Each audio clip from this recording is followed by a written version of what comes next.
We are Okay. back to back, actually. This is a little, once again, unique circumstance for us, is it not? Back to back shows on Mondays in a row? I think it is. I think it's well, you know what? It's the holidays and anything can happen. Anything goes December.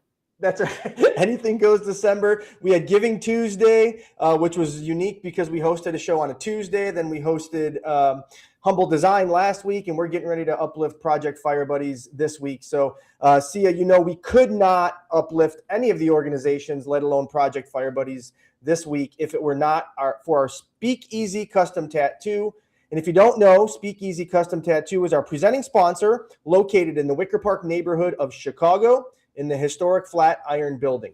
With over 30 years of experience, they have curated a staff of magnificently talented local and international artists, and they continue to host monthly guest artists from all over the world. They're an appointment-only custom tattoo shop offering a wide range of styles and a clean and relaxing atmosphere. And no matter the style you're looking for, they can absolutely help make your vision come to life. So be sure to check out their artists on the website at www.speakeasycustomtattoo.com. Be sure to tell them Chris sent you. Sia, as you know, I love Patrick and Kelly. Patrick, my personal tattoo artist. And God, if not for them and if not for you, this show is impossible. But let's kick this thing off, huh? Let's do it.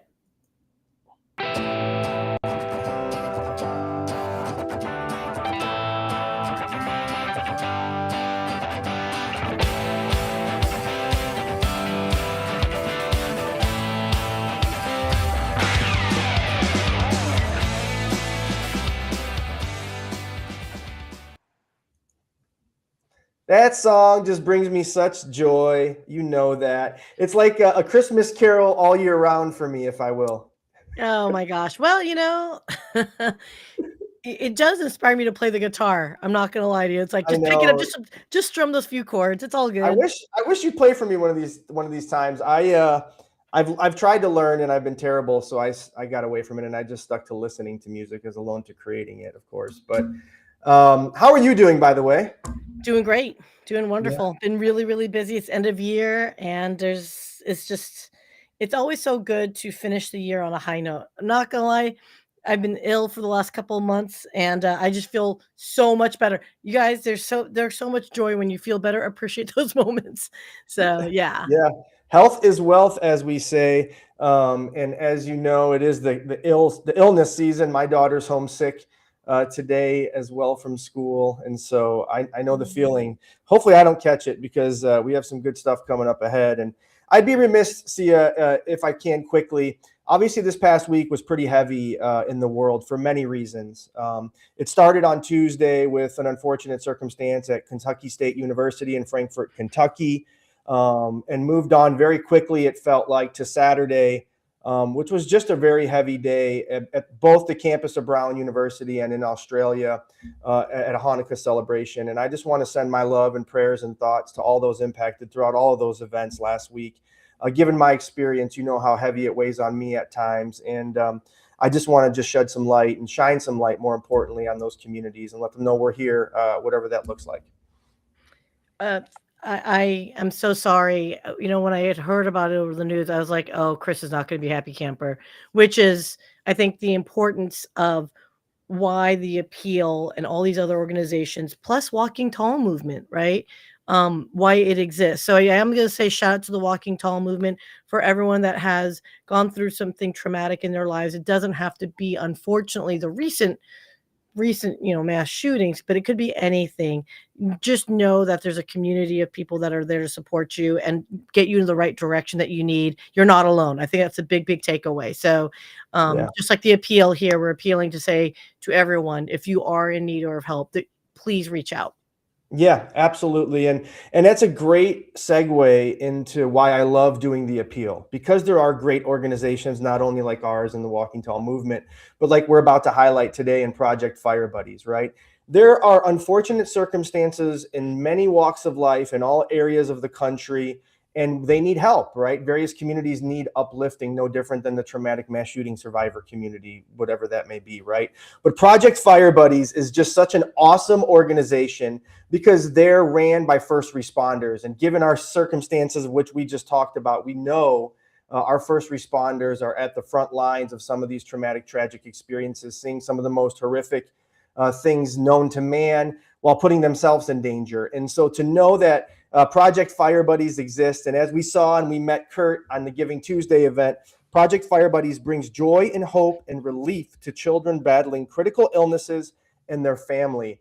And as we highlighted earlier a couple weeks ago, they've done amazing work impacting over 750 children. Today they have 1,200 volunteers.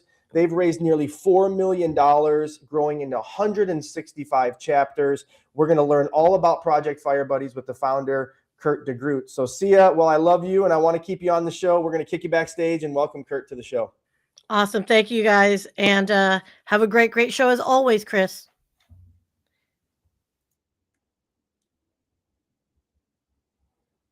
Drum roll.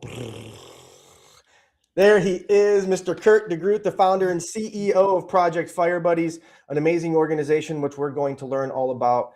But Kurt, as you may have heard backstage, I just wanted to thank you and for your service as a first responder. Given many things in life, given my personal experiences, I know the value and of having gentlemen like you in our lives and the danger you put yourselves in. And so I just wanted to say thank you for that first and foremost. Absolutely. I mean, to be honest with you, it's an honor to be able to serve the community and to do the things that we need to do. All first responders, they get into that line of work because they're made to be helpers, right? And that's just their path, and God pushed them in that direction, and thank God they did. Yeah, absolutely. And I thank you and all of our first responders, of course. But you said helpers, right? And your help doesn't just stop as a first responder, not when you clock out or go home to your family, right? You've taken this calling to a greater level. So I'm so eager and honored to have you on the show today. And I'm excited for you to introduce yourself, who you are, and then talk a little bit about Project Fire Buddies. Yeah. So like you said, my name's Kurt DeGroot. I'm a firefighter, paramedic out in the south suburbs of Chicago. I've been in the fire service since 2003. It's a great industry, one of the greatest jobs you can have. It's the fire service is a family, right? And to build that family, you then realize that part of your family is the community, and you embrace them, you take care of them, you're there on the worst days. And if you can bring a smile, help them out, whatever you need to do, you should be doing it, and what I noticed with Project Fire Buddies and why Project Fire Buddies even, why the idea even came was we were lacking in the fire service. When we would go on calls for any kind of, kid calls, they stick with you, and especially if you're a dad, they stick around. So when you see those situations occurring and it's unfolding, you do everything you can as a paramedic, as a firefighter, to help the family, to help the child, and you do those things. But when you get back to the firehouse, you kind of reevaluate and you see, okay, what could I have done better? Did everything go right? And you're constantly learning. That's just how the fire service is. And I'm confident a lot of other trades are as well. But with this one portion, we wanted to do more, and there was no way of doing more, right? And it was like we were kind of handcuffed. And how do you do more, right? So if I had this question, that means I'm confident across the country, we all have that question. So how can we do it? And that was the reason for Project Fire Buddies, right? It was a way to, let's be honest, the real heroes in the community are these children that are fighting the battle of their life. Those are the true heroes in the community. So let's honor them. Let's spoil them. Let's create more good days for them, whatever that looks like. Yeah, and you said that statement when you so kindly joined us on Giving Tuesday, create more good days, right? And I know with certainty, and researching some of the work that you folks do and getting to know you and some of the other folks that work alongside you, the good days you create for young children. So if you would talk a little bit about what Project Fire Buddies actually does, right? I've seen some of the, and now it's the holidays, it's a little more you could see it forthcoming, right? You're giving holiday gifts and having parties, but like throughout the course of the year, there's some pretty cool stuff being done alongside some critically ill children. So why don't you talk about that if you would? Yeah, I mean, I'm biased. I think it's the greatest charity around. But to be honest with you, why I can confidently say it's one of the best charities around, and why is because we're not a one and done charity. We don't, in those charities that do that, they serve their purpose. They do great things. I'm not knocking them. For us, we don't only bring over the PS5s, the Xboxes, the Legos. We do all of that. That stuff's cool, right? And we do it throughout the year, right? And we sporadically, spread it out. But what I find from the families, the real impact is when the firefighters are creating the bond with the kids. And when those bonds occur, and that's when true impact happens, right? These families, if you have it in your community, a child in the community, they rally around them, and they really get behind them, especially when they're battling cancer, things like that. And it's a beautiful thing. But what normally happens, like a typical ALL diagnosis for a child is anywhere from 2.5 to 3.5 years of treatment. Now, in those situations, those families, one of the parents end up having to take a leave of absence from their job. They focus, their world's turned upside down, right? And the communities were embracing, they're there, but the next thing happens in the community, and it's no fault to the community, but there's other things going on. This family is still dug in deep, going for the fight of their life with their child. So we're there to help with those moments, right? And when I hear from a family and they tell me, because I'll ask families, what does this organization mean for you? And they tell me, and it's like, in one of our families, the mom actually, she coined the term. She goes, Project Fire Buddies creates more good days for us. When our child is going through this, just for them to have a good day, those are the highlights, right? We're looking for those days, those moments, those memories. So also what I've heard from families is when these children that are they're battling, they passed before Fire Buddies was around, they were known as the sick child at school. Oh, that kid's sick. That kid's, and it's unfortunate, and they are, but now they're known as Fire Buddies.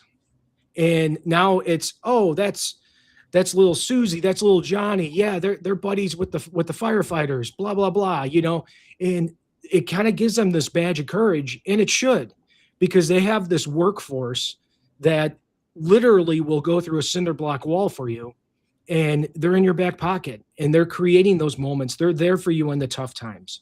One of my favorite things that it's a sad story, but it's really meaningful when we've had several fire buddies that have passed away, and on their last day, the firefighters have had the honor of being there with the family on that time. I mean, to be involved that much into that family, that's true impact. You can't explain that any better than at the worst time in their life that most parents, and thank God, most parents won't ever have to see.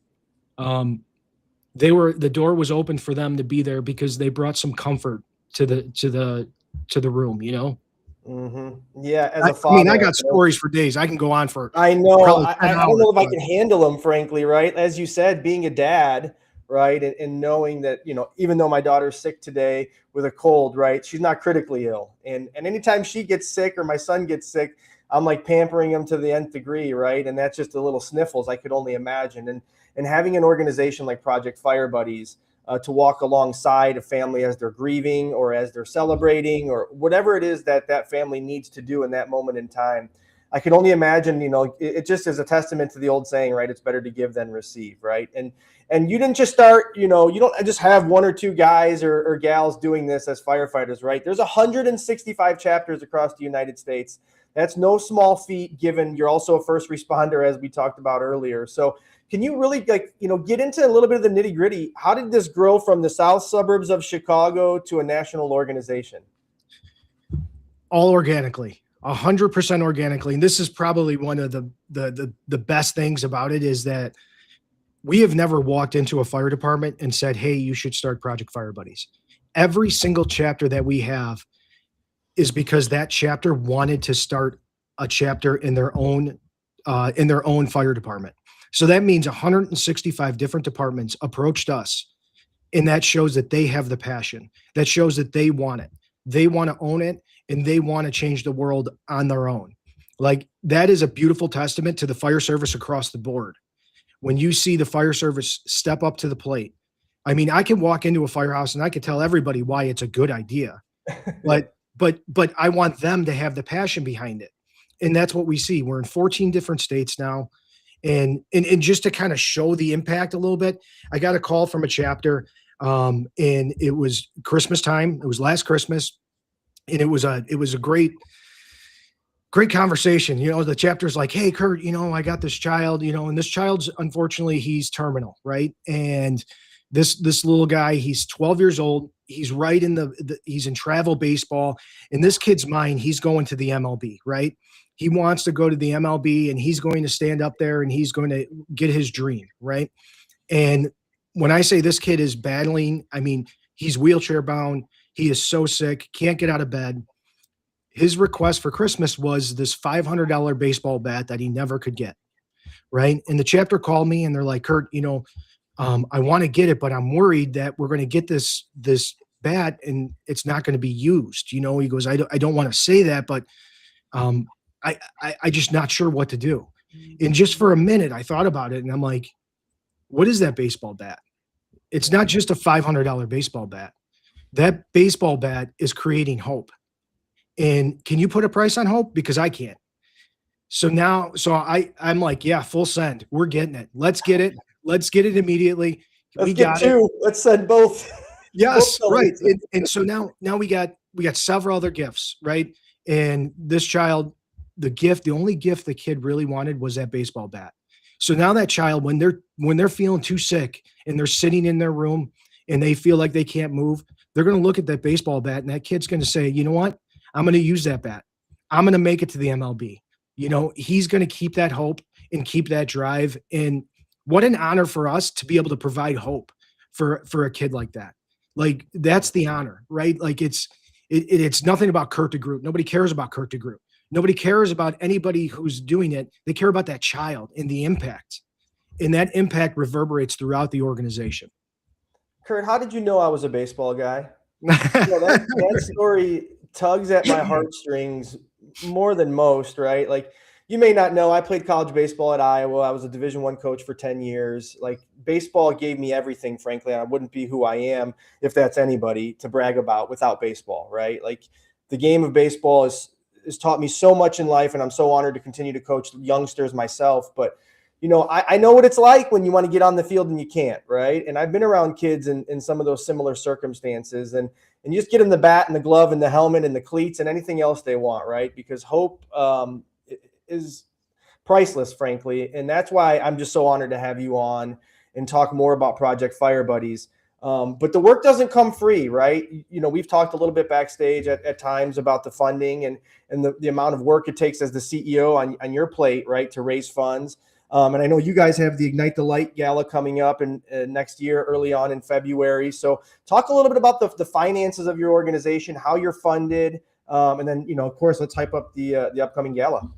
All right. So I love numbers. So I'm going to throw out a whole bunch of numbers to everybody. So with that, so Project Fire Buddies, obviously we've been growing substantially year after year, and it's been organic and it's beautiful. And it's just the community getting behind these families. When it comes to all of the funding and all of that stuff, when it comes to charities, there's usually like they're like this black eye. They're worried, they're worried about the numbers, and so fact-based information here. There's 2 million nonprofits in the United States. Okay. With that 2 million nonprofits in the United States, Project Fire Buddies, by the amount of income that they bring in and the amount of income that goes to the cause, to the mission itself, we sit in the top 4%. Okay. Top 4% of charities across the US. Now I'm going to double down on that a little bit more.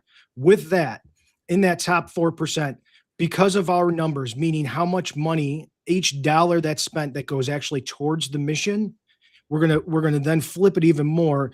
In that top 4%, we sit in the top 1% of that 4% because of our spending and how we spend, because we spend very wisely. We obsess about it.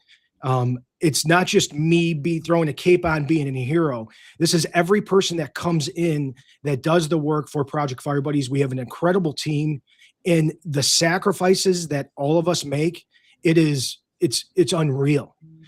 So when I give you the numbers, the IRS will tell you you're a good nonprofit if you're 60-40, meaning 60% to the mission, 40% to the other stuff, right?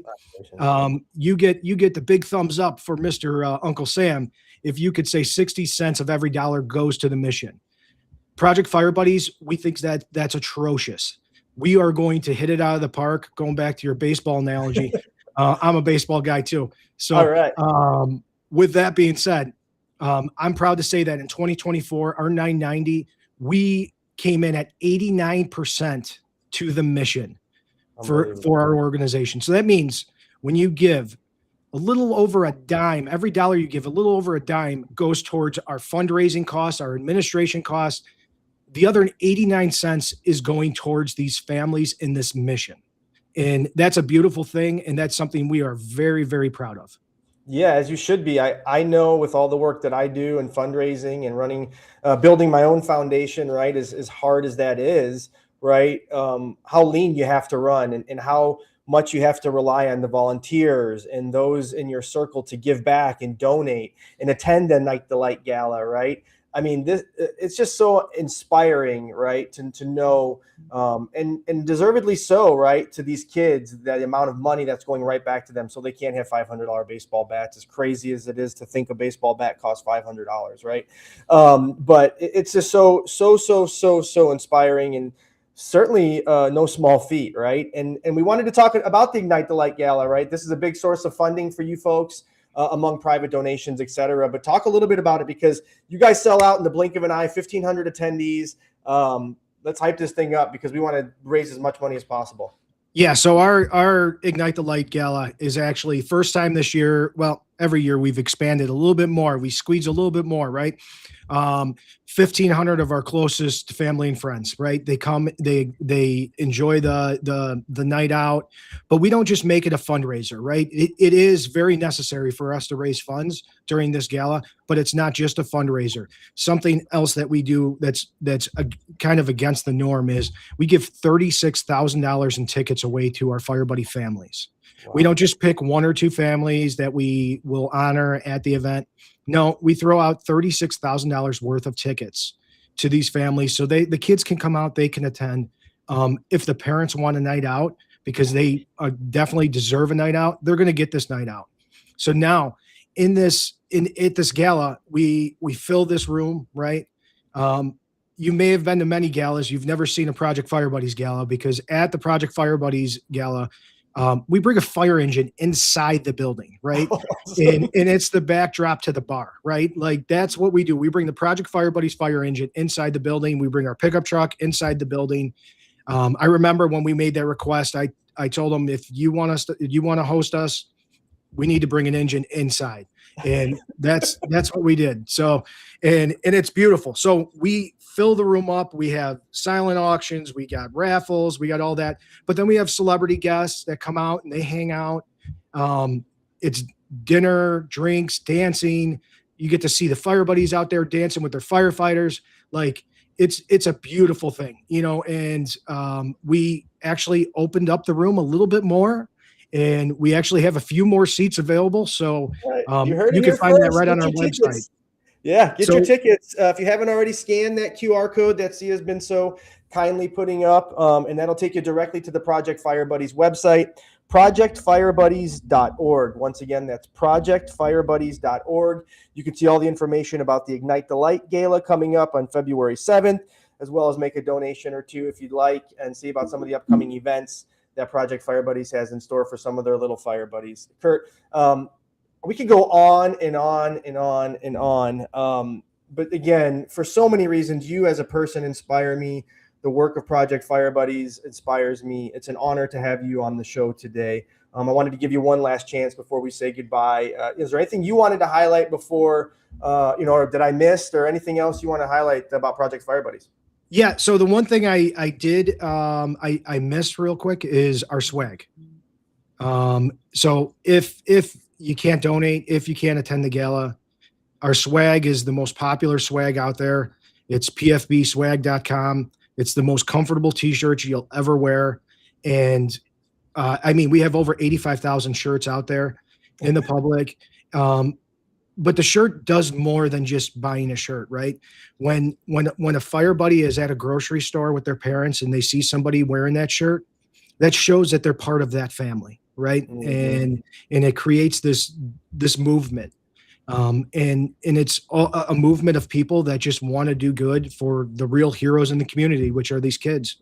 And if you aren't, or you don't know about Project Fire Buddies and you want to get involved, please hit the website. Come hang out with us. Come hang out with us at the gala, because the gala will blow your socks off. I guarantee that. Love it, love it, love it. So if you haven't already, scan that QR code. It'll take you to projectfirebuddies.org. As Kurt just said, if you're looking to get some merchandise or give a gift or two, a stocking stuffer to a little buddy in your life, go to pfbswag.com. Did I get that right, Kurt? pfbswag.com. There you could find some amazing merchandise. 85,000 shirts already been sold today. Did I hear that right? Holy cow. I know a little bit about merchandise, going to as many concerts as I do. That's pretty impressive, and I'm sure it's creating a movement, as you said. So pfbswag.com. Kurt, talk a little bit lastly about you, right? Where can somebody find you, connect with you, reach out to you if they want to start a chapter, donate, start whatever it is how can they get a hold of you as the main man at Project Fire Buddies? So we actually have a whole onboarding team on our website. You go on our website and you could say, start a chapter, you fill out the form, and we have, every Tuesday we have prospective chapter meetings. So you'll sit in, it's a quick, kind of like a Zoom chat, and we'll go over with all the prospective departments to see if it works for you and your department. Like I said, it's very low labor. We really, okay, I'm going to say it. The Fire Buddies crew, the office handles the unsexy work, and the firefighters, we let you do the sexy work, right? That's what we highlight, because you guys are there making the impact. It's not me, it's not them. You guys are on the boots on the ground. The guys and gals out there in the big red engines and trucks are making the impact. So it's very easy to join. You just have to have a commitment. Love it. So if you haven't already, go to their website, projectfirebuddies.org. You can find all the information if you want to start a chapter, get more information about the Ignite the Light Gala on February 7th. And if you want to get a shirt, pfbswag.com. Kurt, it's been an honor. Thank you so very much. As you know, support is critical in all areas of life, and this show would not be possible once again without for our sponsor, Speakeasy Custom Tattoo. I'm sure there are many firefighters in your circle who are tattoo enthusiasts, so if you don't mind, send them Speakeasy's way. They do amazing work. I can connect you. And of course, if not for Sia, Tornrat, and Brilliant Beam Media, this show would not be possible. She's the brain behind the engine. I'm just a pretty face in front, like you said about your first. No, I'm just kidding. I don't even know if I'm pretty, but I'll just say I am. Sia makes this thing click. Brilliant Beam Media is amazing. So check them out if you have any production or content creation needs. Then we have some other sponsorships. So Kurt, stick around backstage. Thanks once again for having the time to come on the show. I appreciate it so much. Hail, hail. Falling asleep with your neck in the wrong position can be a real pain in the neck. Literally. People of all ages are falling for Tossie. Tossie gives you the comfort you've always dreamed of.